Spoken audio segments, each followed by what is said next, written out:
আমার স্বামীর পাশে আমি অন্য নারীকে কখনোই সহ্য করতে পারবো না, কারণ আমি তাকে অসম্ভব ভালোবাসি, অনেক অনেক ভালোবাসি তোমাকে প্রিয় হাজবেন্ড। তো সারা জীবন আমার এভাবেই থাইকো আর আমাকে অনেক বেশি বেশি ভালোবাসো। আর আগে আমি মারা যাই, কোনো বিয়ে করা যাবে না। যেমন মানে আমি সাপোজ মরে গেলাম 1 মাস পর বা 2 মাস পর বা 5 বছর পর সে বেঁচে থাকলো, কিন্তু তার বিয়ে করা যাবে না।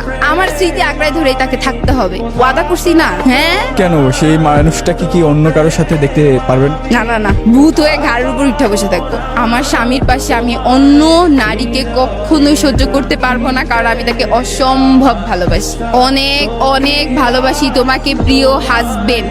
তো সারা জীবন আমার এভাবেই থাইকো আর আমাকে অনেক বেশি বেশি ভালোবাসো, অনেক ভালোবাসে। সেইটা আমি দেখি, মাঝে মধ্যে ফিলও করি, কিন্তু আমি নিজে প্রকাশ করি না, সেও সেভাবে প্রকাশ করে না, কিন্তু অনেক ভালোবাসে, এটা আমি বুঝি। তাকে জীবনসঙ্গী হিসেবে পেয়ে কতটুকু হ্যাপি?